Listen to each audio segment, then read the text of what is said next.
Pernah ada sahabat mengatakan, ya Rasulullah, kalau saya berbuat dosa, apa yang harus saya lakukan? Kata Nabi SAW, beristighfarlah.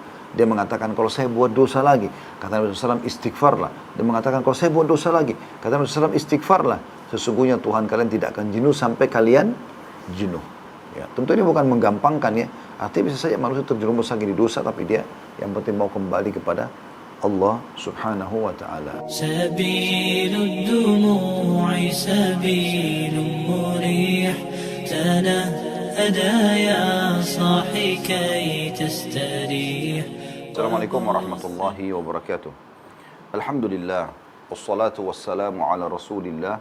Segala puji dan puja kehadirat Allah subhanahu wa ta'ala, juga salawat dan taslim kepada Nabi besar Muhammad sallallahu alaihi wa ala alihi wa sahbihi wasallam.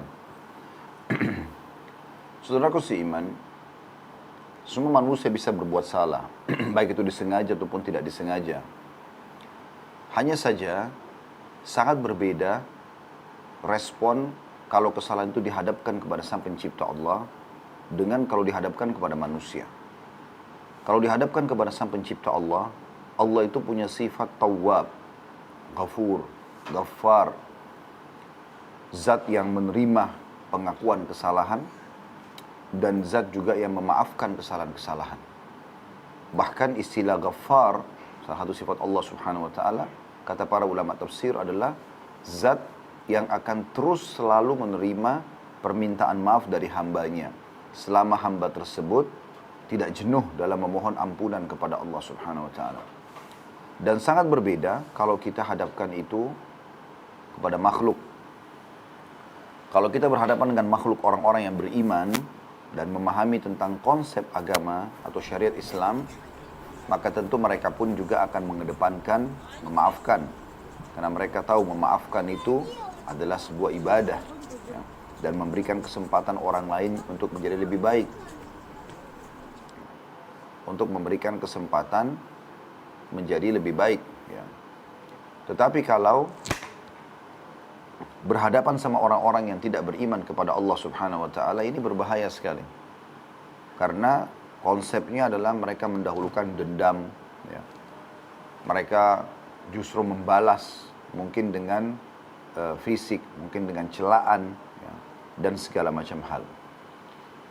Dosa dibagi dua oleh para ulama. Ada dosa yang berhubungan dengan Sang Pencipta Allah subhanahu wa ta'ala, seperti orang berzina, ya, orang tidak sholat, dan Allah subhanahu wa ta'ala maha menerima taubat hambanya. Dan ada dosa yang berhubungan dengan makhluk. Kalau yang berhubungan dengan makhluk ini juga dibagi ulama menjadi beberapa bagian. Ada yang sifatnya pengambilan materi, seperti orang mencuri misalnya. Maka selain taubat kepada Allah subhanahu wa ta'ala, dia juga harus minta maaf dan mengembalikan materi tersebut. Ada perusakan citra, seperti ghibah, ya, menggunjing, mencaci, ya, merusak namanya, memfitnah. Maka ini harus bertobat kepada Allah Subhanahu wa taala, meminta maaf dan juga memperbaiki nama yang sudah rusak tersebut, ya. Kemudian juga ada kalau memukul secara fisik, menonjok, menjambak, menendang dan segala macam, ini ada qisas. Selain tobat kepada Allah Subhanahu wa taala, juga ada qisas. Qisas itu artinya permintaan maaf dulu kepada orang tersebut. Kalau dia tidak mau, dia mau balas secara fisik, maka itu hak dia. Ya. Maka ini bagian-bagian daripada dosa-dosa yang telah dijelaskan oleh para ulama. Kita akan coba fokus kepada secara global, ya, kesalahan-kesalahan tersebut, dan Allah subhanahu wa ta'ala memerintahkan kita agar beristighfar dan bertobat. Dan perlu saya jelaskan, istighfar adalah permohonan maafnya. Misalnya kita mengatakan kalau kita buat salah, maafkan saya. Taubat itu adalah berikrar tidak akan mengulangi. Ya, berikrar tidak akan mengulangi. Jadi kayak misalnya seseorang melanggar di kantor, lalu dia mengatakan kepada atasannya, saya minta maaf. Tidak cukup, maka dia akan tulis sebuah pernyataan kalau dia tidak akan mengulangi kesalahannya. Itu istilah istighfar dan taubat. Allah subhanahu wa ta'ala memerintahkan kita agar selalu bertaubat kepadanya. Di dalam ayat-ayat Al-Quran cukup banyak, diantaranya surah An-Nur ayat 30 sampai ayat 31. A'udzu billahi minasyaitonir rajim, wa tubu ilallahi jami'an ayyuhal mu'minun la'allakum tuflihun. Dan taubatlah kalian, segeralah kalian kembali dan mengikrarkan pada Tuhan kalian tidak akan mengulangi kesalahan, wahai orang-orang beriman, agar kalian beruntung. Makna beruntung, kalian akan mendapatkan fasilitas yang sudah Allah janjikan. Karena ada fasilitas-fasilitas dari rezeki, Allah tahan karena dosa hamba-hambanya. Ya. Sebagaimana sabda Nabi SAW, sungguhnya Allah menahan tetesan air dari langit untuk kalian karena dosa yang kalian lakukan. Ya, seperti itulah. Dan kita tahu juga kalau tidak turun hujan, musim kemarau, kita ada sholat istisqa. Sholat, ya, sambil memohon ampun dan taubat kepada Allah Subhanahu wa taala agar Allah turunkan hujan. Ya, seperti itu. Dan nanti akan kita jelaskan cukup banyak manfaat-manfaat yang didapatkan pada saat seseorang itu kembali kepada Allah Subhanahu wa taala. Kemudian dalam ayat lain juga disebutkan dalam surah Maryam ayat 60. A'udzubillahi minasyaitonirrajim, potongan ayat ya. Illa man taba wa amana wa amila salihan fa ulaika yadkhulunal jannata wa la yudlamuna syai'a. Setelah Allah sebutkan pelanggaran-pelanggaran manusia, ya, dan itu akan dihukum oleh Allah Subhanahu wa taala, kecuali kata Allah orang-orang yang taubat. Di dunia kembali berhubungan dengan surah An-Nur tadi, mereka mendapatkan keberuntungan, yaitu dibukakan pintu-pintu rezeki, ya, diangkat penyakitnya dan segala macam masalah yang sedang dihadapi. Dan di akhirat kata Allah, kecuali orang-orang yang taubat, beriman dan beramal soleh, maka mereka akan masuk ke surga dan tidak dizalimi sedikit pun. Juga Allah Subhanahu wa taala menjelaskan mirip dengan tadi surah Al-Furqan ayat 70. Mirip dengan Maryam ayat 60 ya. Surah Al-Furqan ayat 70. A'udzu billahi minasyaitonir rajim illa man taba wa amana wa amila salihan fa ulaika yubaddilullahu sayyi'atihim hasanat wa kana Allahu ghafurur rahim. Ini ayat luar biasa ini. Jadi di ayat ini Allah pastikan kalau orang-orang itu betul-betul ikhlas dalam bertaubat, bukan hanya sekedar Allah maafkan kesalahannya, tapi Allah bisa ganti kesalahannya, dicatat sebagai sebuah pahala. Sebagaimana Allah jelaskan sini, terjemahannya adalah kecuali orang-orang yang bertaubat dari dosa-dosanya, beriman dan beramal saleh, maka keburukan mereka diganti Allah dengan kebaikan. Allah Maha Pengampun lagi Maha Penyayang. Kemudian juga Allah memastikan dalam ayat 71, Al-Furqan 70 ya, ayat 71-nya Allah memastikan siapapun yang taubat, Allah terima taubatnya. Asal dia ikhlas. Wa man taba wa amila salihan fa innahu yatubu ila Allahi mataba. Dan barang siapa yang bertobat dan beramal saleh, maka sungguhnya dia bertobat kepada Allah dengan taubat yang sebenar-benarnya. Dan cukup banyak tentunya ayat-ayat yang membahas tentang masalah ini. Ya. Cukup banyak. Saya mungkin bisa menyebutkan tidak kurang dari 20, 30, bahkan puluhan ayat berbicara tentang masalah perintah Allah Subhanahu wa taala agar kita bertaubat, dan bagaimana Allah janjikan dosa-dosanya dimaafkan, bagaimana Allah janjikan termasuk orang-orang yang beruntung dan seterusnya. Jadi ini gambaran tentang masalah taubat tersebut ya. Kita juga tentu bisa tahu, kita bisa rasakan secara praktek ya di lapangan, kalau misalnya ada orang seseorang berbuat salah kepada kita, kemudian dia datang dengan merendah, dia mengatakan, maafkan saya memang bersalah, saya janji tidak akan mengulangi. Kira-kira bagaimana perasaan Anda? Kita tidak samakan dengan Allah Subhanahu wa taala, tapi Allah itu memang Rahim, Allah itu Maha Pengasih, ya. Maha Penyayang, Ar-Rahmanur Rahim. Allah itu sangat suka dengan taubat hambanya. Sampai dalam sebuah hadis Bukhari, kata Nabi SAW, sungguhnya Allah sangat gembira dengan taubat hambanya, agar mereka kembali ke jalan Allah. Mereka kembali ke jalan Allah SWT. Sungguhnya Allah sangat gembira dengan taubat hambanya, lebih gembira daripada seseorang di antara kalian pada saat dia membawa tunggangannya berikut seluruh harta yang dia miliki.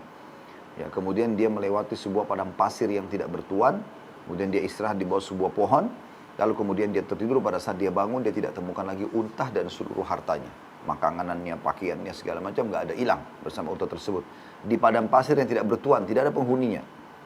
Kemudian dia nyari keliling-keliling sampai dia sudah putus asa, lalu dia mengatakan, saya kembali aja ke pohon awal, ya, kemudian saya tidur.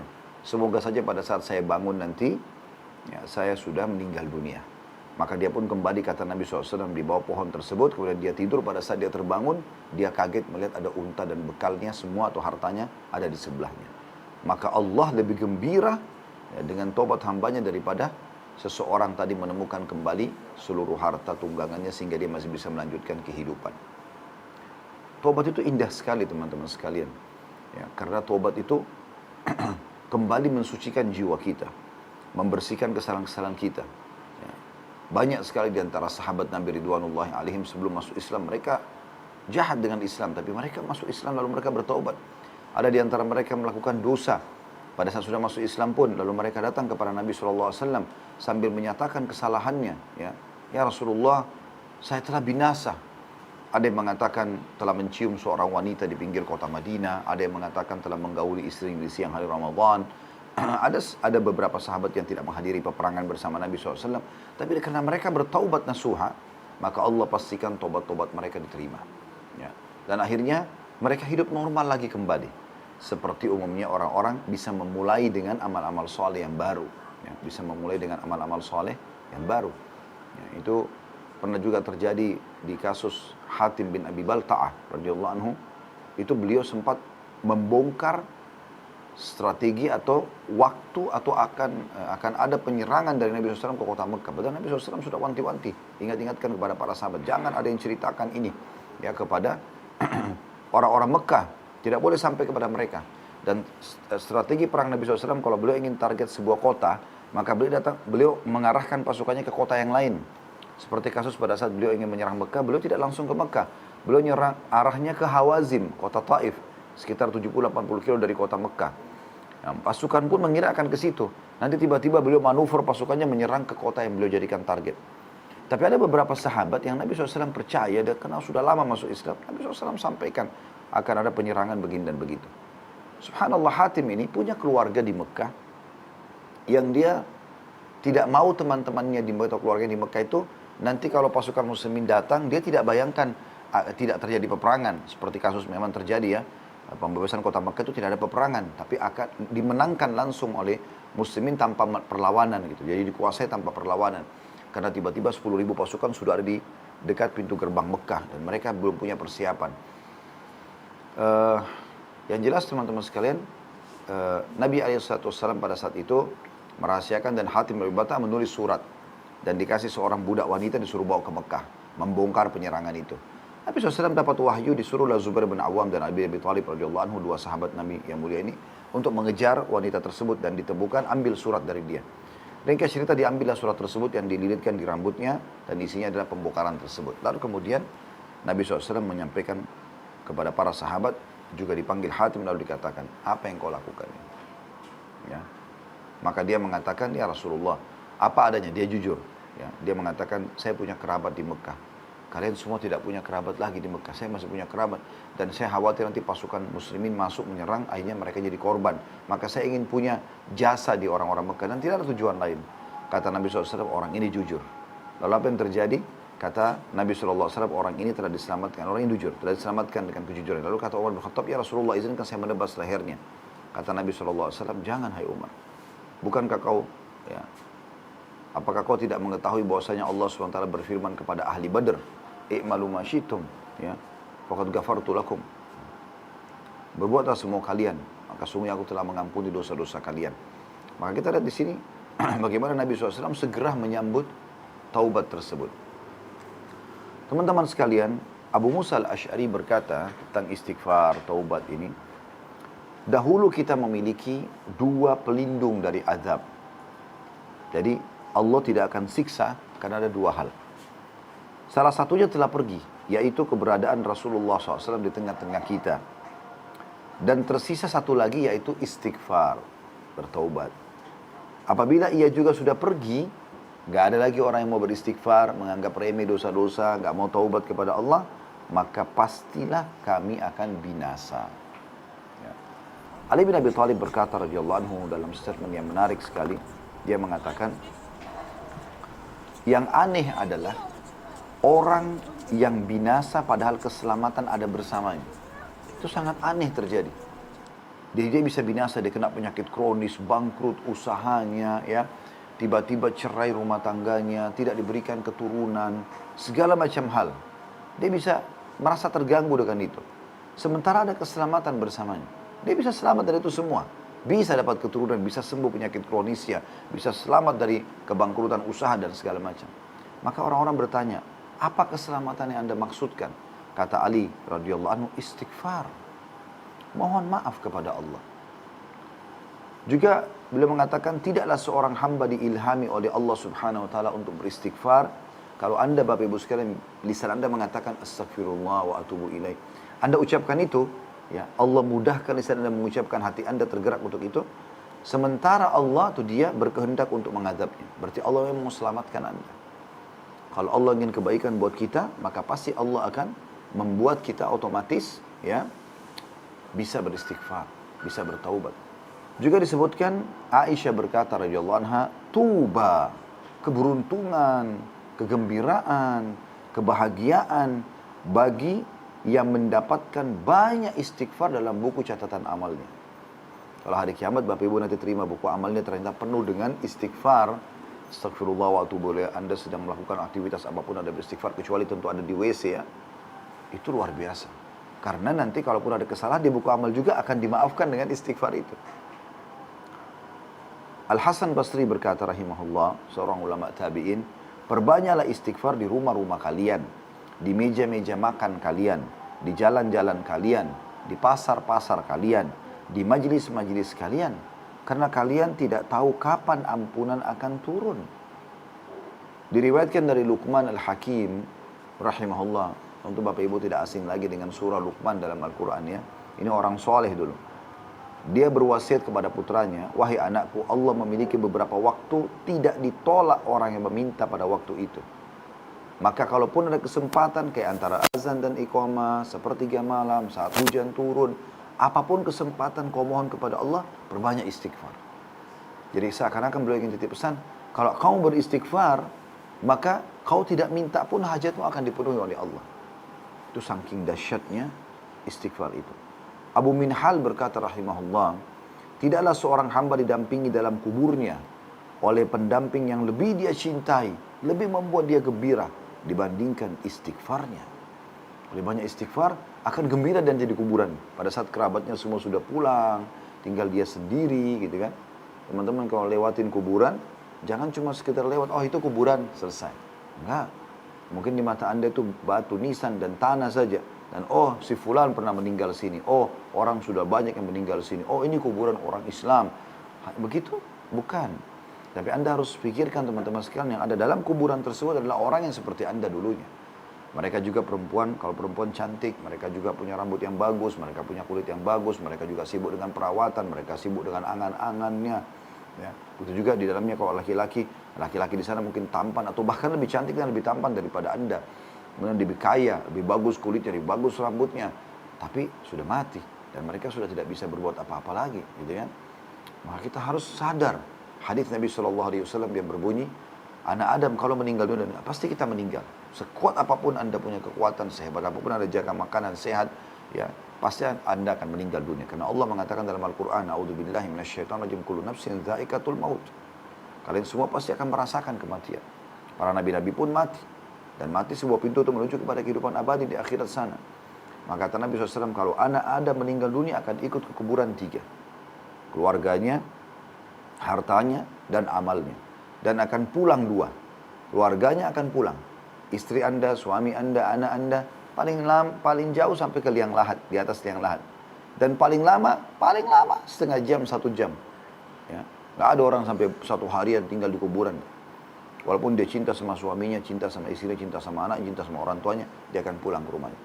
Betul kata Nabi SAW, keluarganya akan pulang. Mobil Anda, Alphard, Ferrari, atau yang lainnya, akan parkir maksimal di gerbang kuburan. Dan akan pulang. Akan dibawa pulang. Itu tidak akan mungkin, ya, Anda masukkan ke liang lahat. Dan tidak ada berguna buat orang mati mobil itu. Maka jadi warisan. Yang tinggal adalah amal. Nah, amal yang paling baik, ya, adalah istighfar. Istighfar kepada Allah Subhanahu wa ta'ala.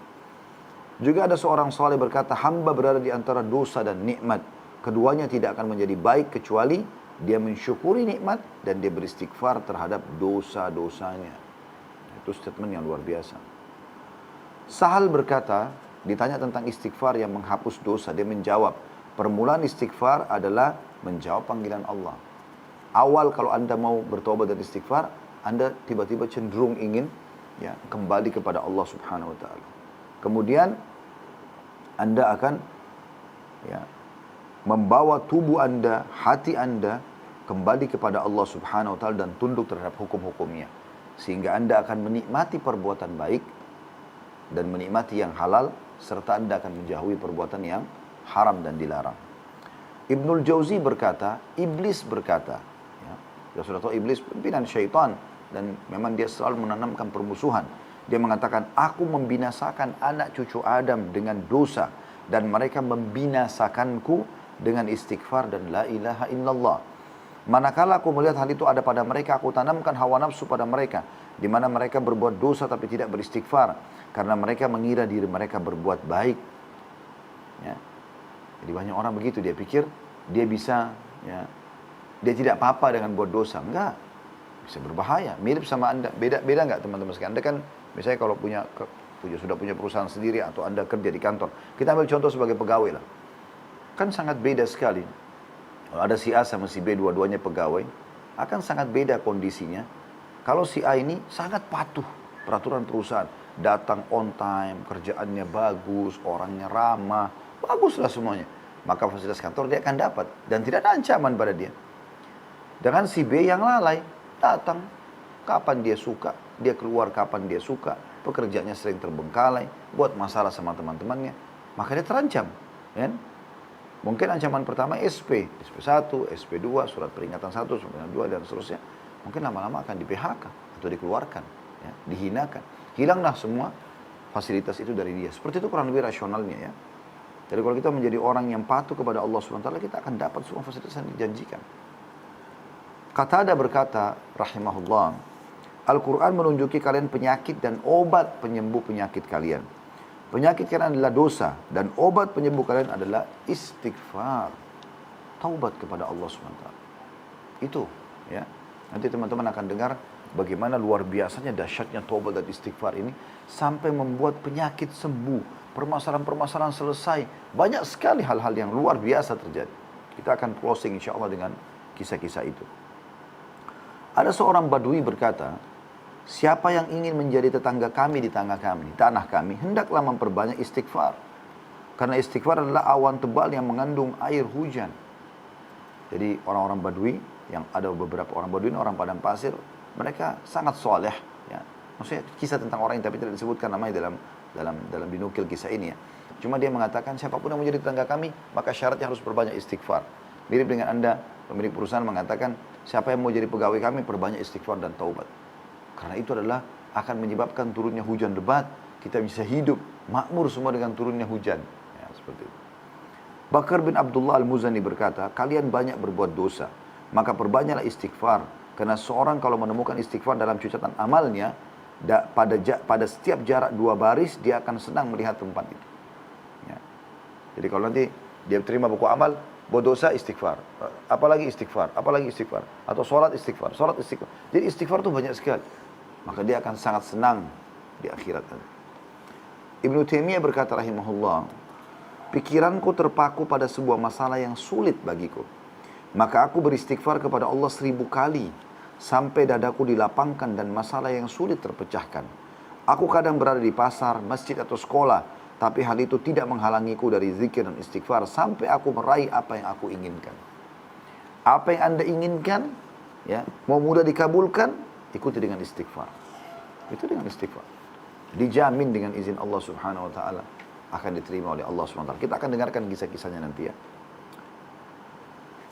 Waktu-waktu yang dianjurkan istighfar, ya, tentu setiap saat ada istighfar, ya, tapi waktu-waktu yang sangat ditekankan adalah selepas sholat.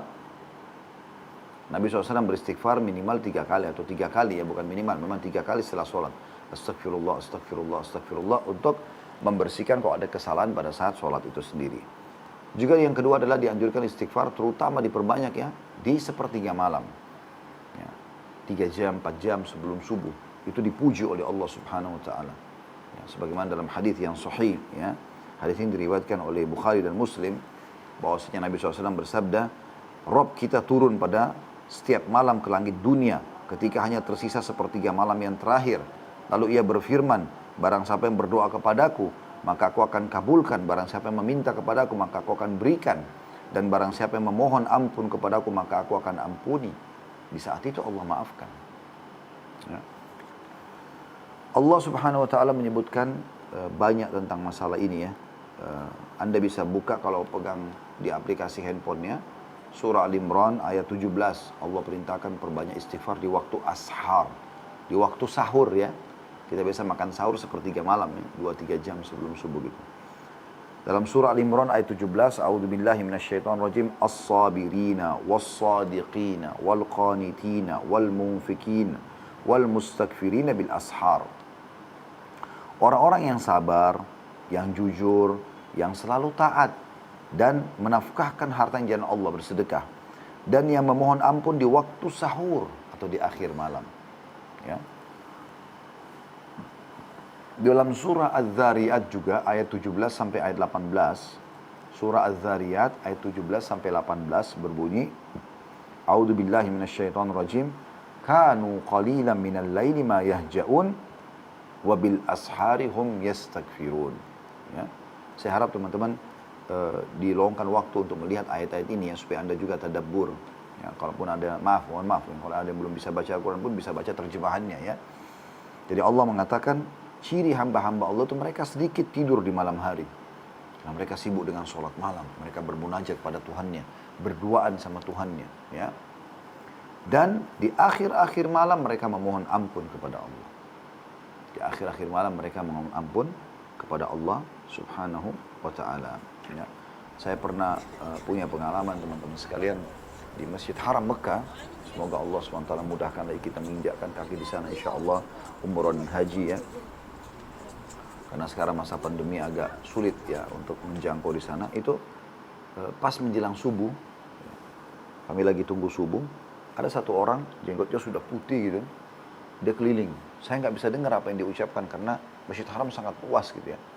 Dari jauh dia menghadap ke saf, ke kelompok saf orang-orang gitu, dia kasih isyarat tangannya, sambil mulutnya mengucapkan sesuatu, tapi saya tidak tahu apa yang dia ucapkan sambil dia ucapkan sesuatu. Dia pindah lagi ke sisi yang lainnya, ya kumpulan karpet yang lain saf lagi, dia bicara juga. Sampai tiba di tempat kami, di kelompok saya sama teman-teman yang saf ini ya. Karena di Masjid Haram kan biasa dipisahkan dengan jalan untuk memudahkan orang untuk masuk akses masjid. Maka begitu dia datang baru saya tangkap dia mengatakan, hai saudara-saudaraku ya ikhwani, hada waktu ashar, ini waktunya sahur yang Allah sebutkan dalam Al-Quran. Istighfir, berbanyak istighfar. Disuruh istighfar kepada Allah Subhanahu wa taala. Ya. Juga teman-teman sekalian pada saat menutup majlis, ini anjuran yang ketiga, ya. Kafaratul majlis biasa dikatakan, kayak kita habis taklim seperti ini, biasanya di akhir kita akan tutup dengan kafaratul majlis ya. Atau teman-teman habis duduk apa saja, habis kerja suatu di kantor atau apalah yang Anda kerjakan gitu kan. Itu semuanya teman-teman sekalian Anda tutup dengan kafaratul majlis. Dalam sebuah hadis Rasulullah SAW bersabda atau membaca pada saat beliau mau berdiri, Subhanakallahumma rabbi wa bihamdik la ilaha illa anta astaghfiruka rabbi wa atubu ilaik. Maha suci engkau ya Allah, ya Rabbi, wahai penciptaku, aku memujimu. Tidak ada Tuhan yang berhak disembah kecuali engkau, aku memohon ampun kepadamu ya Rabb, dan aku bertaubat kepadamu. Kata Nabi SAW, atau seseorang bertanya, ya Rasulullah, betapa seringnya anda membaca doa ini setiap kali mau berdiri dari satu majlis? Maka kata Nabi SAW, la yakuluhunna min ahadin hina yakum min majlisi illa gufira lahu ma kana minhu bidzalikal majlis. Ketahuilah, tidak ada seorang pun yang mengucapkan pada saat mau berdiri, ya, dari manapun ya, orang-orang soleh biasanya kalau orang sudah paham ini, mereka habis makan, ngobrol sama keluarganya pun berdiri baca kafaratul majlis. Habis pengajian begitu juga, habis ngobrol sama teman-teman, ya nongkrong-nongkrong atau apa saja, habis bekerja pun, ya mungkin dia tidak sengaja ada sesuatu yang dia kerjakan, terselip di situ dosa, tontonan atau apa. Dia berdiri, kata Nabi SAW, tidak ada seorang pun mengucapkan ketika bangkit dari tempat duduknya, kecuali diampuni semua dosa-dosanya dalam majlis itu. Yang keempat juga memohon ampunan bagi orang yang sudah meninggal. Ya, ini akan dimaafkan karena Nabi SAW pernah mengantar jenazah sambil mengatakan istaghfiru li akhikum wasalullahu bit-tathbit fa innahu al-ana yus'al. Istighfar akan membuat saudara kalian yang sudah meninggal ini. Nah, dan mintalah untuknya agar dia bisa kokoh dalam menjawab pertanyaan malaikat. Ya, karena dia sekarang akan ditanya. Seperti itulah. Dan tentu istighfar bisa dilakukan pada kapanpun. Ya. Diperintahkan oleh Allah Subhanahu wa taala kapanpun. Dan Allah Subhanahu wa taala memerintahkan Nabi Muhammad SAW agar beristighfar untuk dirinya. Padahal Nabi SAW diampuni dosa-dosanya yang telah lalu. Anda bisa lihat itu di dalam Al-Quran, di dalam surah Muhammad ayat 19. A'udzu billahi minasyaitonir rajim. Wastaghfir li dzambika walil mu'minina wal mu'minat wallahu ya'lamu mutaqallabakum wa mathwaakum. Dan mohonlah ampunan bagi dosamu dan bagi dosa orang-orang mukmin, laki-laki dan perempuan, dan Allah mengetahui tempat kamu berada dan tempat tinggalmu. Tadi Allah pun memerintahkan Nabi Muhammad SAW untuk istighfar dan taubat. Para Nabi SAW itu dikenal, para Nabi dikenal ma'sum. Ma'sum itu maksudnya kalau ada kesalahan langsung Allah tegur, langsung Allah maafkan. Jadi nggak dibawa sampai ke akhirat. Kalau kita kan manusia biasa masih bisa saja terbawa sampai di akhirat kalau kita tidak taubat. Tapi para Nabi-Nabi langsung pada satu kalau ada kesalahan ditegur oleh Allah SWT langsung dimaafkan. Makanya Nabi SAW juga mengingatkan kepada kita agar kita ini selalu rutin istighfar, astagfirullah wa atubu, lagi naik tangga, lagi naik lift, lagi apalah nunggu sesuatu, jangan diam mulutnya dan jangan selalu mengucapkan sesuatu yang kosong yang nggak ada gunanya. Ya, saya pernah praktikin teman-teman 1 menit itu sebenarnya dengan Anda mengatakan astagfirullah wa atubu ilaih, astagfirullah wa atubu ilaih, astagfirullah wa atubu. Lafaz istighfar yang paling sederhana ya. Itu bisa 100 kali Anda ucapkan. Dan Nabi SAW mengatakan, wallahi demi Allah, inni la astaghfirullah wa atubu ilaihi fil yawmi akthara min 70 marrah. Demi Allah, aku betul-betul beristighfar kepada Allah dan bertobat kepadanya dalam satu hari, itu lebih daripada 70 kali. 70 kali Nabi SAW ulang itu. Hadis diriwayatkan oleh Imam Muslim. Juga dalam hadis yang lain riwayat Imam Muslim juga, tubu ilallahi wastaghfiruh. Taubatlah kalian segera kepada Tuhan kalian dan memohon ampunlah, istighfarlah. Fa inni atubu fil yawmi mi'ata marrah. Aku beristighfar kepada Tuhan Allah itu 100 kali. 100 kali dalam sehari. Ya. Juga teman-teman sekalian, kita akan coba lebih dalam menekankan tentang manfaat apa sih yang didapatkan kalau orang istighfar dan taubat ya. Kalau bahasa ceramahnya itu supaya mudah difahami fadilahnya, keutamaannya. Teman-teman dapat apa kalau pada istighfar dan taubat ya.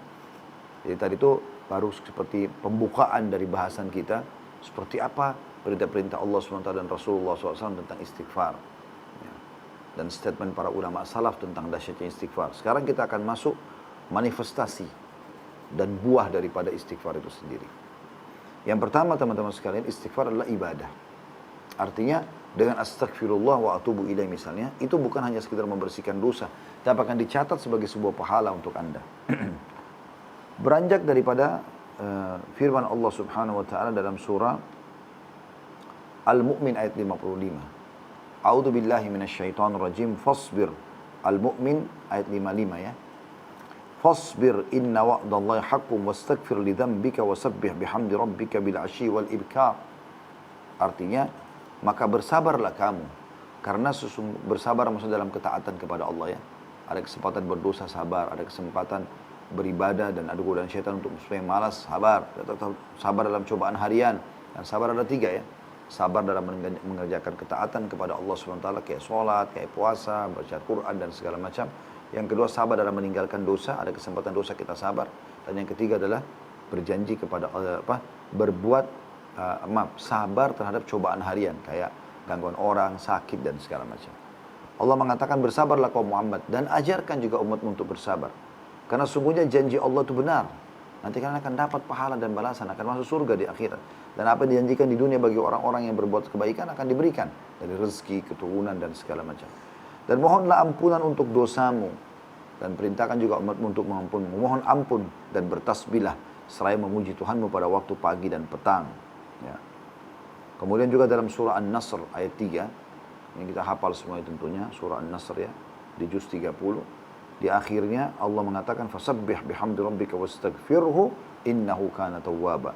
Bertasbihlah dan memuji Tuhanmu dan mohonlah ampunan kepadanya, sungguhnya Dia Maha menerima taubat hamba-hambanya. Nah, jadi perintah, berarti kan dalam bentuk ibadah. Selain membersihkan kesalahan juga mendapatkan pahala. Dan ini tidak mungkin terjadi pada manusia. Misalnya Anda melakukan pelanggaran di perusahaan, Anda minta maaf. Tidak mungkin dengan minta maaf itu dapat bonus. Mungkin belum ada perusahaan lakukan itu. Yang ada mungkin menerima maafnya iya. Tapi kalau begitu minta maaf langsung dikasih bonus, Ini luar biasa. Allah Subhanahu wa taala lakukan itu. Juga dalam surah An-Nisa ayat 106, ini manifestasi pertama ya, buah hasil pertama kalau Anda bertaubat dan istighfar, yaitu Anda mendapatkan nilai pahala di situ. Dalam surah An-Nisa 106 juga Allah berfirman, A'udzubillahi minasyaitonirrajim, wastaghfirillah innallaha kana ghafurar rahima. Beristighfarlah, mohon ampunlah kepada Allah, sesungguhnya Allah Maha Pengampun lagi Maha Penyayang. Dan cukup banyak tentunya anjuran-anjuran Allah Subhanahu wa taala agar kita bertobat dan beristighfar. Saya coba tutup di poin pertama ini teman-teman sekalian dengan satu ayat Al-Quran dan satu lagi hadis Nabi SAW. Yaitu surah Al-Maidah ayat 74, masih di poin pertama ya, manifestasinya. Al-Maidah surah nomor 5 ayat 74. A'udzu billahi minasyaitonir rajim, afala yatubuna ilallahi wa yastaghfiruna wallahu ghafurur rahim. Maka mengapa mereka tidak taubat kepada Allah dan memohon ampun kepadanya, dan Allah Maha Pengampun lagi Maha Penyayang. Sementara dalam hadis Nabi SAW, hadis qudsi, Allah berfirman, ya bna Adam, lau balagat dhunubuka ananas samai, thumma astaghfartani, ghafartu laka wala ubali. Wahai anak Adam, seandainya dosa-dosamu mencapai langit, penuh langit semua dengan dosamu, kemudian kau memohon ampun atau beristighfar kepadaku, maka niscaya aku akan mengampunimu dan aku tidak peduli. Allah SWT tidak peduli dengan dosa kita. Yang penting kita mau beristighfar dan bertobat. Tapi ingat ya teman-teman, ini dua hal yang selalu bersambung ya. Istighfar, memohon ampun, pengucapan maafnya, dan taubat. Taubat itu berikrar tidak mengulanginya. Ya. Maka Imam Nawawi mengatakan, taubat seorang hamba diterima dengan 3 syarat. Yaitu yang pertama, dia meninggalkan dosa itu seketika. Misalnya lagi berzina, lagi berbohong, lagi riba, dia berhenti. Yang kedua, menyesali. Dan yang ketiga, dia berjanji sama Allah tidak akan mengulanginya. Ya. Jadi jangan sampai Anda bilang, oh kalau begitu gampang kita istighfar saja, nanti dosa istighfar lagi. Bukan begitu maksudnya. Ya. Itu mirip kalau Anda tarik rasionalnya di kantor, udah saya sekarang mengatakan saya minta maaf, tapi nanti saya akan ulangi, kalau ada kesempatan saya akan curi lagi barang, saya akan ini dan itu. Maka tentu Anda akan dikeluarkan, gitu kan? Anda akan dijauhkan dari rahmat Allah Subhanahu wa taala kalau berhubungan dengan Allah Subhanahu wa taala. Tapi kalau orang misalnya dia pernah berbuat dosa, kemudian dia satu waktu memang dia tidak niat sebenarnya, ya di awal dia tobat, kemudian satu waktu 5 tahun, 10 tahun kemudian dia terjerumus lagi dalam dosa yang sama, karena lemah imannya, dan dia menyesali, dia kembali, Allah akan terima tobatnya. Tapi kalau orang jadikan sebagai bahan mainan saja, tidak apa-apa dia pegang dulu, cium dulu dan segala macam, nanti istighfar. Nah, bukan begitu maksudnya. Ya. Itu yang pertama teman-teman. Jadi dia manifestasinya adalah manfaat yang Anda dapatkan itu dicatatkan pahala. Jadi selain bersihkan dosa juga dicatatkan pahala. Yang kedua, istighfar termasuk sebab rezeki. Ya, saya yakin ini tidak ada orang yang kalau ditanya, apa kau mau rezeki, dia mengatakan tidak. Ya. Dan bayangkan itu rezeki kan, ya, mobil, rumah, pasangan yang sempurna, ya baik gitu kan, anak-anak, harta, pekerjaan, jabatan, nama harum dan segala macam. Dan istighfar itu jelas menjadi penyebab itu. Disebutkan oleh Allah Subhanahu wa taala di dalam surah Nuh ayat 10 sampai ayat 12. Surah Nuh ayat 10 sampai 12. Ini menggambarkan bagaimana Nabi Nuh menyampaikan kepada kaumnya ya. Dan Allah nukil kepada kita supaya kita mengamalkan juga, karena itu dinukil dalam Al-Qur'an. Sekali lagi surah Nuh, ayatnya ayat 10 sampai ayat 12. Bunyinya a'udzubillahi minasyaitonirrajim. Faqultu astaghfiru rabbakum innahu kana ghaffara yursilis samaa'a 'alaikum midrara wa yumditkum bi amwalin wa banina wa yaj'al lakum jannatin wa yaj'al lakum anhara. Artinya, maka aku katakan kepada mereka, ya Allah. Nabi Nuh berkata pada kaumnya, mohonlah ampun kepada Tuhanmu, beristighfarlah. Faqultu astaghfiru rabbakum. Aku katakan beristighfarlah kepada Tuhanmu. Sesungguhnya Dia Maha Pengampun. Niscaya dengan istighfar itu, Dia akan mengirim hujan kepadamu dengan lebat dan memperbanyak harta dan anak-anakmu dan mengadakan untukmu kebun-kebun dan mengadakan pula di dalamnya untukmu sungai-sungai. Pernah ada 3 orang datang berhubungan dengan ayat ini. Ada 3 orang datang kepada Hasan Basri rahimahullah. Yang satu sudah lama nikah nggak punya anak, yang satu sudah lama bekerja nggak kaya-kaya, yang satu kena penyakit nggak sembuh-sembuh. Tapi 3-tiganya sudah ikhtiar. Datang di waktu yang bersamaan, satu masuk keluar, sudah dikasih solusi langsung keluar, masuk lagi yang satu dan seterusnya. Pertama datang orang mengatakan, saya sudah 10 tahun menikah, sudah berobat sana sini, dan keluarga kami juga subur, tapi kami belum dikarunia anak. Maka apa yang harus kami lakukan gitu? Kata Hasan Basri, perbanyak istighfar. Bukan istighfar ya, perbanyak istighfar. Jangan berhenti lisan mengucapkan itu. Keluar, mereka amalkan, datang orang yang kedua. Lalu mengatakan, saya sudah lama bekerja, tidak kaya-kaya seperti si fulan. Ditunjuk orang kaya di kota itu. Kata Hasan Basri, perbanyak istighfar. Orang itu keluar, amalkan. Datang orang ketiga lalu mengatakan lagi, saya sudah lama kena penyakit, gak sembuh-sembuh. Tidak ada tabib satupun kecuali saya sudah datangi. Apa yang harus saya lakukan? Kata Hasan Basri, perbanyak istighfar. Pulanglah ketiga orang ini tentunya. Ada satu orang di situ bertanya kepada Hasan Basri mengatakan, wahai imam. Imam itu kalau kita sekarang kiai ya. Kenapa anda cuma suruh orang-orang ini istighfar? Sementara mereka sepertinya butuh sesuatu gitu loh. Maka kata Hasan Basri rahimahullah, tidak akan kau membaca firman Allah tadi surah Nuh ayat 10 sampai ayat 12 ya. Nabi Nuh berkata, faqultu astaghfiru rabbakum innahu kana ghaffara. Dan aku katakan kepada kaumku, mohonlah ampun kepada Tuhan kalian, sungguh dia maha menerima atau dia maha pengampun. Yursilis sama alaikum midrara, dia akan mengirimkan hujan kepadamu dengan lebat ya. Kemudian wa yumditkum bi amwalin wa banin, dan dia akan memperbanyak harta dan anak-anakmu. Wa yaj'al lakum jannat, dan dia akan mengadakan untukmu kebun-kebun yang lebat. Wa yaj'al lakum anhara, dan akan mengadakan pula untukmu sungai-sungai. Seperti itu luar biasanya. Kemudian juga Nabi Hud alaihissalam, nah, di poin kedua tentang keutamaan taubat dan istighfar ini ya, yaitu menjadi sebab rezeki. Allah berfirman tentang Nabi Hud alaihissalam dalam surah Hud ayat 52. A'udzu billahi minasyaitonir rajim. Wa ya qaumi istaghfiru rabbakum thumma tubu ilaihi yursilis samaa 'alaikum midraran wa yazidkum quwwatan ila quwwatikum wa la tatawallaw mujrimin. Dan dia Hud berkata, hai kaumku, mohonlah ampun kepada Tuhanmu, lalu bertaubatlah kepadanya. Mohon maaf, astagfirullah, kemudian atubu ilai, berjanji tidak akan mengulanginya. Niscaya kata Nabi Hud alaihissalam, ini Allah nukil dalam Al-Quran, kitab suci kita, yang dibawa oleh Nabi Muhammad SAW agar jadi pelajaran dan kita amalkan. Maka dia akan menurunkan hujan yang deras untukmu. Maksudnya bukan hujan yang membahayakan, tapi hujan yang menyuburkan. Dan dia akan menambahkan kekuatan kepada kekuatanmu. Kata ulama, kekuatan fisik, ya, ilmu, harta. Dan jangan kamu berpaling dengan berbuat dosa.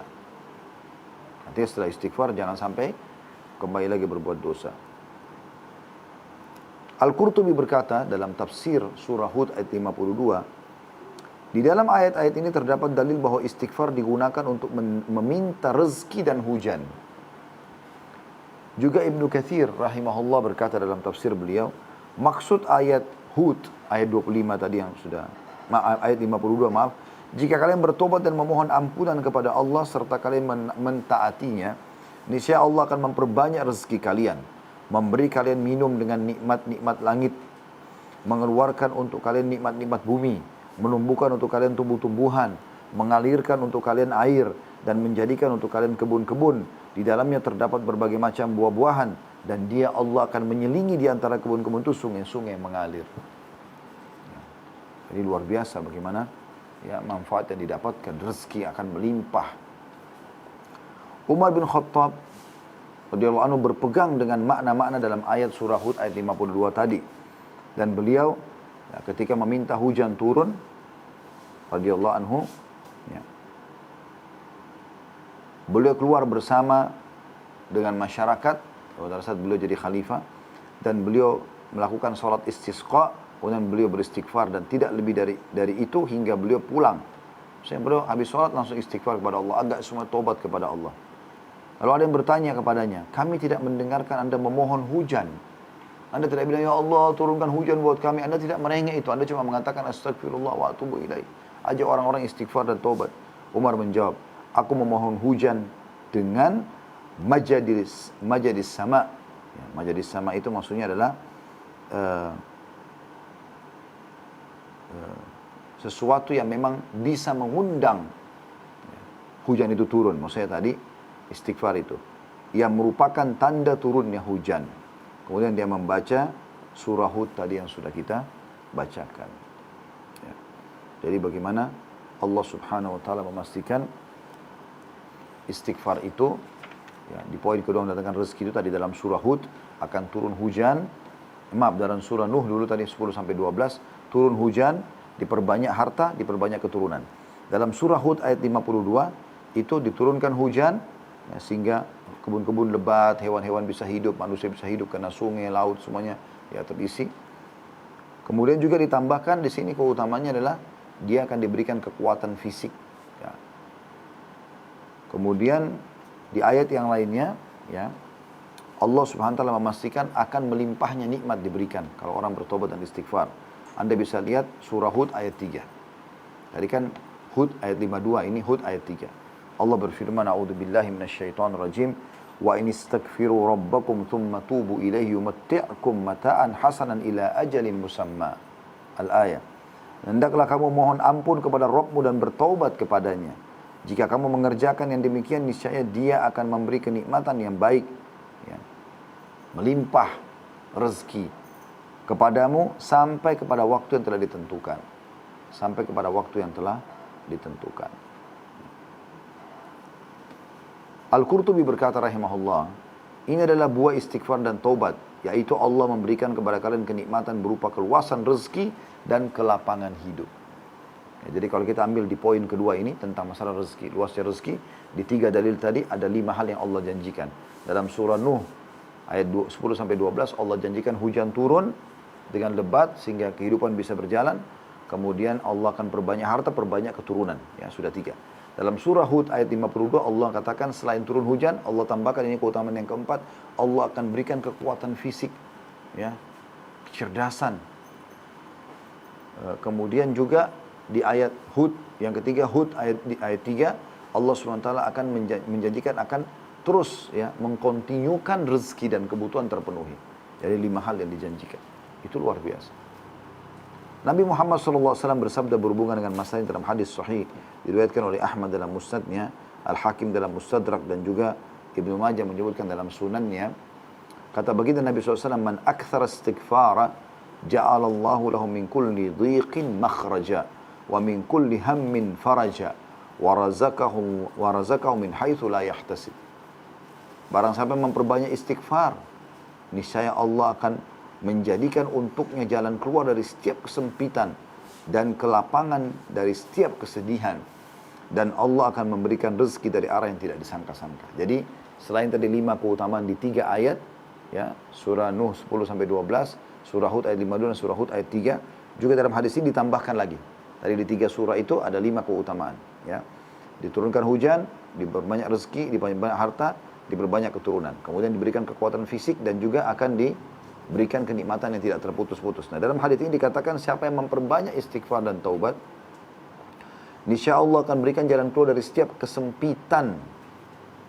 Ini tambahan yang ke-6 berarti keutamanya. Gitu kan. Maksudnya di poin kedua, ya, masih masalah rezeki ini. Allah berikan jalan keluar dari kesempitan dan kelapangan dari kesedihan, dan Allah memberikan rezeki dari arah tidak disangka-sangka. Jadi dengan istighfar dia akan mendapatkan rezeki yang dari tempat yang tidak disangka-sangka. Itu keutamaan yang kedua. Jadi keutamaan yang pertama, manifestasi daripada atau buah hasil daripada istighfar dan taubat itu adalah Anda akan dicatatkan pahala. Dengan astagfirullah wa atubu dapat pahala. Yang kedua akan jadi penyebab rezeki, sudah kita jelaskan dalilnya panjang lebar. Sekarang yang ketiga, istighfar adalah penyebab masuk ke dalam surga. Ya. Jadi nanti di akhirat Anda akan selamat. Apalagi kalau Anda amalkan namanya sayyidul istighfar, tuannya istighfar. Sebagaimana Nabi SAW bersabda dalam hadis Shaddad ibn Aus radhiyallahu anhu, sayyidul istighfar an taqul, tuannya istighfar adalah engkau mengucapkan Allahumma anta rabbi, ya Allah sungguhnya engkau adalah penciptaku, la ilaha illa anta khalaqtani, tidak ada Tuhan yang berhak disembah kecuali engkau dan engkau menciptakan aku, wa ana abduka, dan aku adalah hambamu, wa ana ala ahdika, dan aku selalu berada di atas kesepakatan janji denganmu. Maksudnya beriman dan meninggal dalam keadaan iman, ya. Wa wa'dika, dan yakin dengan janji-janjimu, mastata'tu, semampuku. A'udzu bika min syarri ma sana'tu, aku berlindung kepadamu dari keburukan yang aku lakukan. Wa abu'u laka wa abu'u laka bi ni'matika alayya, dan aku mengakui nikmat-nikmatmu padaku, wa abu'u laka bi dzambi, dan aku juga mengakui dosa-dosaku. Faghfirli fa innahu la yaghfiru dzunuba illa ant. Karena tidak ada yang bisa, maka ampunilah aku karena tidak ada yang bisa mengampuni dosa kecuali Engkau. Qala, maka beliau berkata, man qalaha minan nahari muqinan biha famata min yaumihi qabla an yumsiya fahuwa min ahli jannah. Sampai mengucapkan di pagi hari ini, yakin dalam hatinya bahwasanya ini perintah Allah dan yakin Allah akan terima itu, yakin dari hatinya, kemudian dia meninggal sebelum tiba sore hari, maka pasti dia masuk surga. Wa man qalaha minal laili wa huwa muqinun biha famata qabla an yusbiha fahuwa min ahli jannah. Dan sampai membacanya di sore hari, ya, atau menjelang malam hari, kemudian dia meninggal sebelum pagi hari, maka dipastikan dia termasuk hadis surga. Hadis sahih diriwayatkan oleh Bukhari. Yang keempat, istighfar adalah sebab dihapuskannya kesalahan-kesalahan atau dosa. Ya, jadi pertama dicatat pahala sebagai ibadah, yang kedua adalah penyebab rezeki, yang ketiga adalah sebab masuk surga, yang keempat akan dimaafkan kesalahan-kesalahan.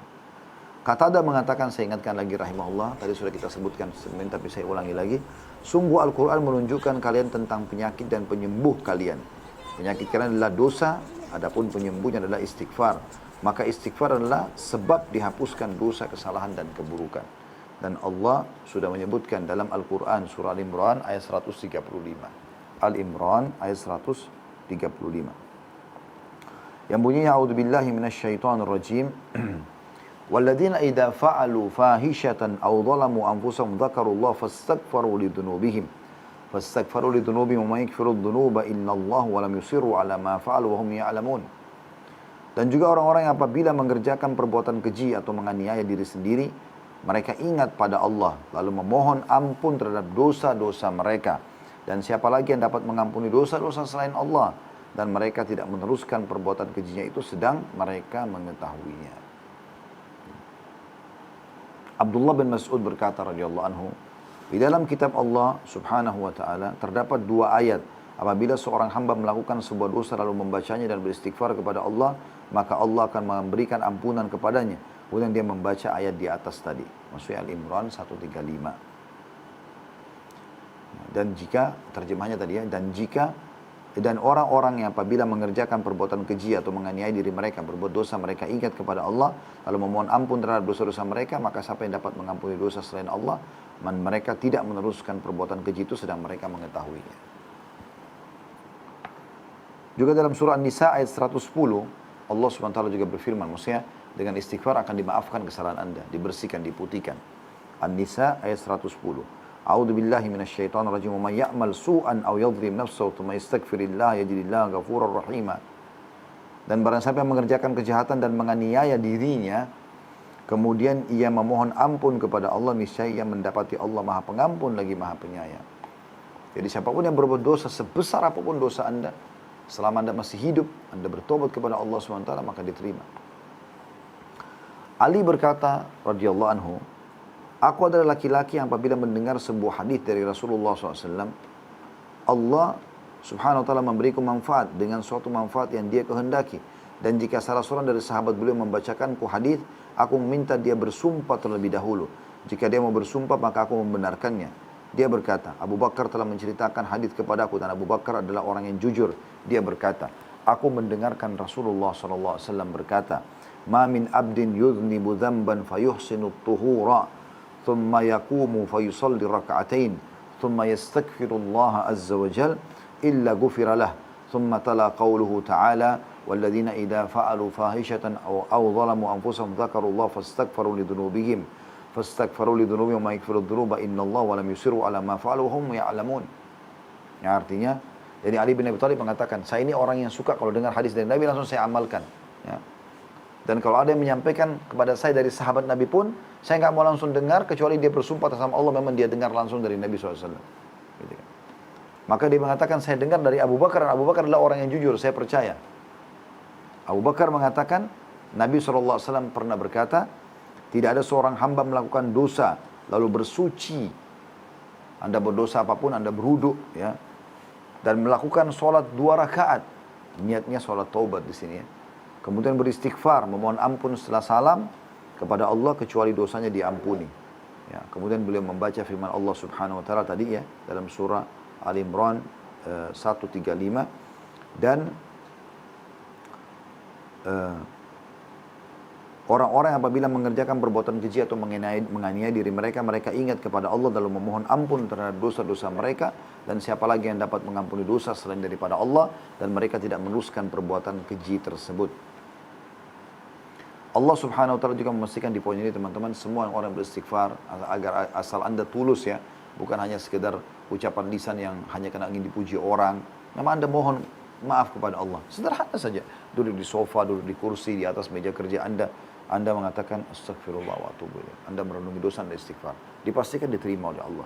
Karena Nabi SAW mengatakan dalam sebuah hadis, Allah berfirman, hadis qudsi ya, ya bna Adam, wahai anak Adam. Hadis ini sahih diriwayatkan oleh Tirmidzi. Maaf, hadis ini hadis hasan diriwayatkan oleh Tirmidzi. Kata Allah SWT, ya bna Adam, wahai anak Adam, innaka ma da'autani wa rajautani ghafartu laka ma ala ma kana minka wala ubali. Selama kamu memohon dan mengharap kepadaku, aku akan memberimu ampunan terhadap semua dosamu dan aku tidak akan peduli berapa besar pun dosamu.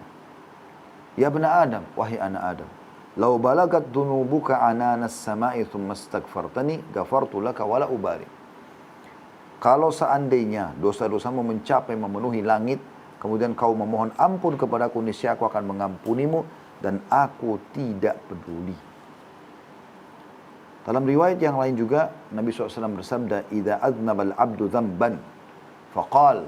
Kalau seorang hamba berbuat dosa lalu dia mengucapkan, "Allahumma gfirli," ya Tuhanku ya Allah ampunilah kesalahanku. Fayaqulullahu azza wa jal, maka Allah pun berfirman, "Aznaba abdi dzamban fa'alima anna lahu rabban ya'khudhu bidzambi wa yakfiru dzambal abdi i'malu ma syi'ta faqad ghafartu lak." Maka Allah pun menjawab langsung mengatakan, sesungguhnya hambaku ini telah berbuat dosa dan dia tahu dia punya Tuhan yang akan membersihkan dan memaafkan dosa-dosa itu. Maka ketahuilah, aku sudah memaafkan dosa-dosa hamba ini, ya. Maka berbuatlah sesukamu setelah itu. Maksudnya beramal solehlah kamu setelah itu, karena sungguhnya dosamu yang lalu sudah aku maafkan. Kau tidak akan dihisap lagi dengan dosa-dosamu itu. Kemudian juga di dalam sebuah athar diceritakan tentang iblis. Ya. Dia mengatakan pada saat Allah Subhanahu wa taala melaknatnya karena dia enggak mau sujud kepada Adam, dia mengatakan, "Wahai Rabbku," dia mengakui Allah sebagai Tuhannya, "Wahai penciptaku, demi keperkasaanmu, aku akan menipu anak Adam selama ruh-ruh mereka masih di badan mereka. Aku akan terus goda mereka supaya mereka tersesat." Maka Allah berfirman, "Wa izzati wa jalali la akfiranna lahum ma damu yastaghfirunani." Demi keperkasaan dan keagunganku, aku benar-benar akan mengampuni mereka selama mereka memohon ampun kepadaku. Jadi iblis memastikan dia akan coba menggoda. Dan kita tahu godaan iblis sangat berat. Syaitan sering menggoda kita segala macam dosa gitu kan. Kalau orang terjerumus pun, Allah mengatakan, kalau kau berhasil menggoda hamba-hambaku dan mereka beristighfar kepadaku, aku tetap akan memaafkan kesalahan mereka. Jadi luar biasa dibersihkannya dosa-dosa tersebut. Hudzaifah bin Yaman radhiyallahu anhu berkata, saya adalah seorang yang berlidah tajam pada keluargaku. Maka saya berkata, wahai Rasulullah, saya khawatir lidahku akan memasukkanku dalam api neraka. Lalu Nabi SAW bersabda, fa'aina anta min istighfar, fa'inni la astaghfirullah fil yawmi mi'ata marrah. Mana kamu dari istighfar? Sungguhnya aku beristighfar kepada Allah dalam sehari 100 kali. Hadis ini riwayat An-Nasai, Ibnu Majah dan Al-Hakim, dan dikatakan sahih sesuai dengan syarat Imam Muslim. Ya. Jadi itu luar biasa. Bagaimana Allah Subhanahu wa taala memaafkan kesalahan-kesalahan dengan istighfar. Begitu juga dengan hadis Abu Sa'id radhiyallahu anhu, bahwasanya Rasulullah SAW bersabda, "Man qala hina ya'wi ila firashih." Siapa yang membaca atau mengucapkan pada saat dia tidur di atas ranjangnya mau istirahat malam, "Astaghfirullahal azim alladzi la ilaha illa huwal hayyul qayyum wa atubu ilaih." 3 marrat, ghafarallahu lahu dzunubah. Sampai membaca pada saat mau tidur, aku beristighfar kepada Allah yang maha agung, yang tidak ada Tuhan yang berhak disembah kecuali Dia yang maha hidup dan terus-menerus mengurus makhluknya, dan aku taubat kepadanya. 3 kali dia ucapkan. Astaghfirullahal azim alladzi la ilaha illa huwal hayyul qayyum wa atubu ilaih. Astaghfirullahal azim alladzi la ilaha illa huwal hayyul qayyum wa atubu ilaih. Astaghfirullahal azim alladzi la ilaha illa huwal hayyul qayyum wa atubu ilaih. Maka dibersihkan semua dosa-dosanya yang lalu. Wa in kanat mithla zabadil bahr, bahkan walaupun dosanya sebanyak buih di lautan. Wa in kanat adada warakis syajar, walaupun sejumlah daun-daun pohon dosanya. Wa in kanat adada ramlil alij, walaupun sebanyak ya hitungan pasir. Wa in kanat adada ayyamid dunya, walaupun sebanyak hari-hari dunia. Hadis ini riwayat Tirmidzi dan diriwayatkan juga oleh Bukhari dalam tarikh dan dengan lafaz yang berbeda. Ya. Jadi ini luar biasa. Jangan leputkan ini teman-teman, setiap mau tidur malam hari baca 3 kali, tidak mengambil waktu. Astaghfirullahalazim alladzi la ilaha illa huwal hayyul qayyum wa atubu ilaih. Diampuni dosanya, perhatikan lafaznya kata Nabi SAW. Diampuni dosanya, ya, kalau dia baca 3 kali. Walaupun sebanyak buih di lautan, walaupun sebanyak jumlah daun-daun pohon, walaupun sebanyak pasir, butiran pasir, walaupun juga sebanyak hari-hari dunia. Itu luar biasa. Hanya dengan 3 kali kita ucapkan. Dalam riwayat yang lain, gufirat dzunubu wa in kana farra minaz zahaf. Dalam riwayat lain, riwayat Zaid radhiyallahu anhu, niscaya diampuni dosa-dosanya walaupun dia lari dari peperangan. Ya, walaupun dia lari dari peperangan. Ini diriwayatkan Abu Daud, Tirmidzi dari hadis Zaid. Al-Hakim mengatakan sahih sesuai dengan syarat Bukhari Muslim. Jadi lari dari medan perang itu adalah dosa besar. Tapi membaca istighfar model yang seperti ini, Astaghfirullahaladzim alladzi la ilaha illa huwal hayyul qayyum wa atubu ilaih, 3 kali pada saat mau tidur, itu dibersihkan dosanya walaupun lari dari medan perang. Itu luar biasa. Semoga Allah mudahkan kita mengamalkan.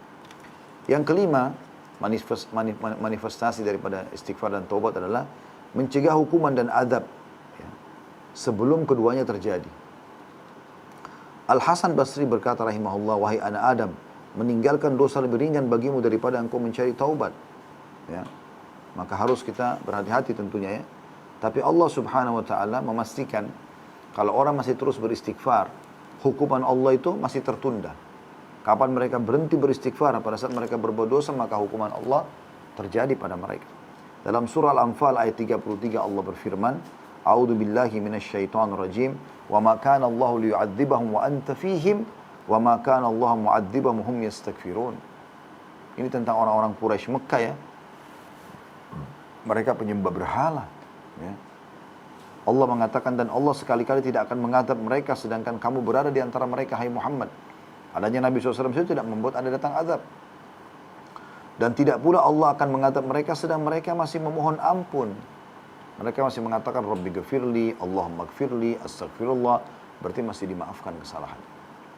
Abu Musa al-Asy'ari berkata, radhiyallahu anhu, dahulu kita memiliki 2 pelindung dari adab. Salah satunya telah pergi, yaitu Nabi SAW. Dan tersisa satu lagi, yaitu istighfar. Kalau ini pun hilang, maka binasalah kita. Jadi istighfar merupakan pelindung yang diberikan Allah untuk hamba-hambanya. Yang keenam, istighfar adalah sebab diangkatnya derajat setelah kematian. Tinggikan derajatnya di surga. Ya, terutama bagi anda yang Allah karunia anak ya, yang luar biasa. Anak-anak yang sudah anda kader di sekolah, masukkan di sekolah-sekolah Islam. Supaya mereka menghafal doa-doa, menghafal Al-Quran. Ya, mereka jadi orang-orang yang saleh dan salihah. Perhatikan kata Nabi SAW dalam hadits Abu Hurairah radhiyallahu anhu, Inna Allah azza wa jalla yarfa'u darajata lil abdi salihi fil jannah fayaqul ya Rabbi anna li hadhi fayaqulu bistighfari waladika lak. Sesungguhnya Allah benar-benar yang maha suci dan maha tinggi akan mengangkat derajat seorang hamba yang saleh di surga. Ya, sangat tinggi. Sampai dia pun heran, dia bertanya. Dia mengatakan, wahai Tuhanku, dari mana nikmat ini yang hamba terima? Maka Allah berfirman, dengan istighfar atau dari istighfar anakmu untukmu. Ya, hadis ini diriwayatkan Ahmad dengan sanad hasan. Jadi anak-anak yang kita kader berarti bisa sampai kepada kita. Istighfar itu bisa mengangkat derajat setelah kematian. Juga dalam hadis yang masyhur kata Nabi SAW, "Idza mata ibnu Adam inqata 'amaluhu illa min thalath." Kalau anak Adam meninggal dunia terputus sumber pahalanya kecuali dari 3. Shadaqatin jariyah, sedekah yang terus berjalan, atau ilmu yang yuntafa'u bih, atau ilmu yang bermanfaat, ya. Aw waladin salihin yad'u lah, atau anak saleh yang mendoakan. Hadis ini riwayat Imam Muslim. Yang ketujuh, istighfar adalah sebab disucikannya hati. Dan kalau hati kita bersih, maka semua akan mudah kita lalui kehidupan ini.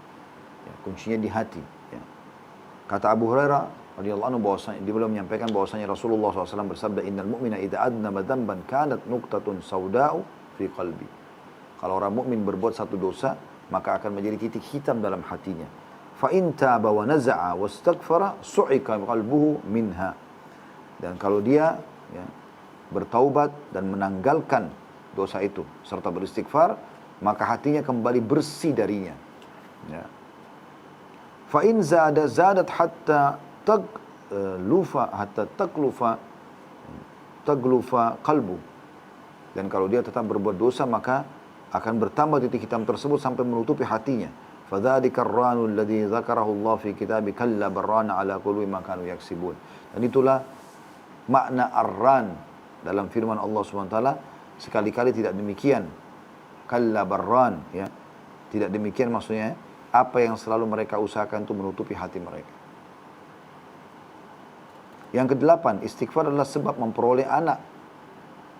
Ya, tadi rezeki sudah disebutkan, tapi anak secara khusus juga dimasukkan oleh para ulama dalam poin khusus, karena ini yang dirasakan betul-betul pada orang-orang yang mandul ini luar biasa.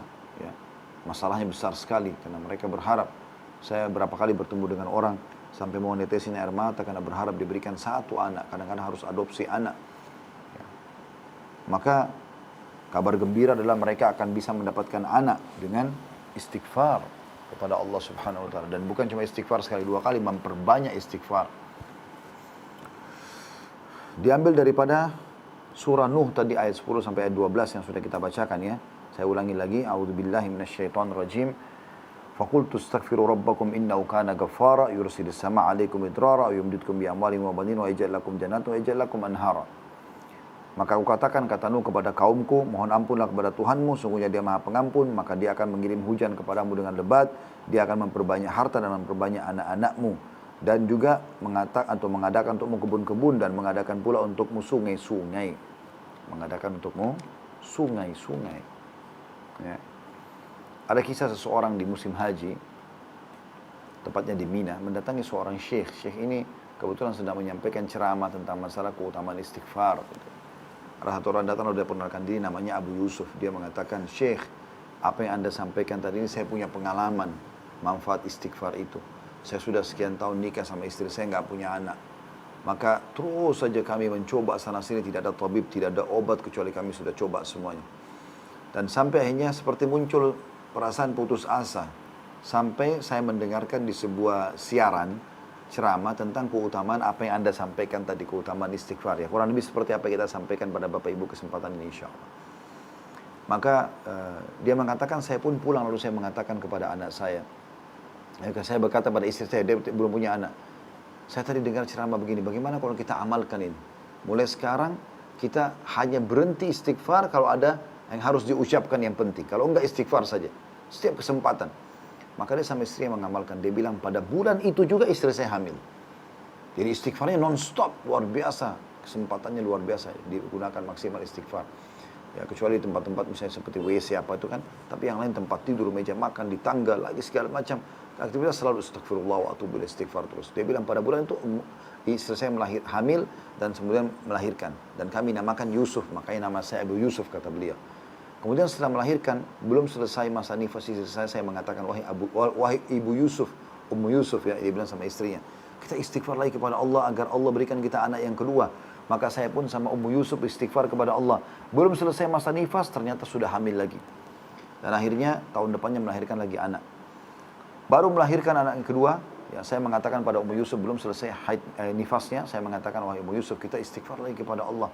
Mudah-mudahan kita diberikan anak yang ketiga, karena ini sudah sekian tahun mereka kayak orang yang kehausan pengen punya anak. Ya. Maka dia pun sama istri beristighfar, lalu kemudian pas selesai masa nifas, hamil lagi. Dan subhanallah melahirkan anak ketiga. Dia bilang setelah lahir anak tiga-tiganya laki-laki. Dan sangat menggembirakan buat saya, dia bilang. Gitu kan. Maka Ummu Yusuf istrinya mengatakan, wahai Abu Yusuf, kita berhenti dulu istighfar khusus untuk minta anak. Istighfar untuk yang lain ya, rezeki atau apa yang, tapi anak sudah cukup biar anak-anak ini besar dulu. Dia bilang baiklah. Maka mereka sepakat untuk memberhentikan istighfar dengan niat dapat anak, ya. Istighfar tetap dijalankan untuk minta rezeki yang lain. Maka kata Abu Yusuf, setelah 3 anak ini mulai sedikit besar, saya pun mengatakan, Ummu Yusuf, kita sekarang mau istighfar lagi kepada Allah untuk anak, supaya Allah kasih kita anak perempuan, 3-3 laki-laki. Maka syekhnya pun yang mendengarkan kisah ini terpukau, lalu mengatakan, sungguh luar biasa Allah benar dengan janjinya. Dan semoga Allah berikan apa yang kau inginkan. Lalu kata Abu Yusuf, terimalah berita gembira wahai syekh, di musim haji ini Ummu Yusuf datang bersama saya. Dan baru saja dia melahirkan di Mekah ini. anak perempuan. Ya. Jadi luar biasa efek daripada istighfar itu. Kemudian yang ke-9, istighfar adalah sebab menambah kesehatan dan kekuatan. Ya. Ini tadi sudah kita sebutkan sebenarnya di surah Hud ayat 52 ya. Tapi tadi kan kita bicara tentang di poin pertama tentang ini itu adalah ibadah. Poin kedua tentang sebab rezeki ya. Tapi kita tadi lebih fokus poin kedua tentang masalah uang, harta, membagikan harta. Di poin yang ke-8 dan 9 ini adalah dikhususkan untuk anak, dan poin yang ke-8 yang ke-9 adalah memperbanyak atau memberikan kekuatan, sehat. Ya. Jadi banyak istighfar ini membuat mata anda tetap terang, fisik anda tetap sehat dan seterusnya. Seperti itulah. Karena Allah menyebutkan dalam surah Hud, wa yazidkum quwwatan ila quwwatikum.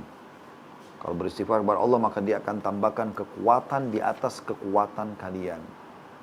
Kekuatan di atas kekuatan kalian. Baik teman-teman sekalian, kita coba masuk kepada hadis ya, juga di poin ini ya. Abu Hanifah rahimahullah meriwayatkan dari Jabir bin Abdullah radhiyallahu anhuma bahwasanya ada seorang laki-laki datang kepada Nabi SAW mengatakan, ya Rasulullah, aku belum dikaruniai anak seorang pun, padahal sudah sekian tahun aku menikah dan hampir seluruh kerabat dan temanku punya keturunan. Maka kata Nabi SAW, fa'aina anta min kathrati istighfari wa kathrati sadaqah turzaqu bihima. Mana kamu dari memperbanyak istighfar dan sedekah yang dengan keduanya kau pasti akan diberikan rezeki. Kata Jabir radhiyallahu anhu, laki-laki itu lalu memperbanyak sedekah dan istighfar. Lalu Jabir mengatakan, sambil mengatakan, kalau Jabir melihat orang itu ya, mengatakan maka orang itu dikaruniakan 9 anak laki-laki.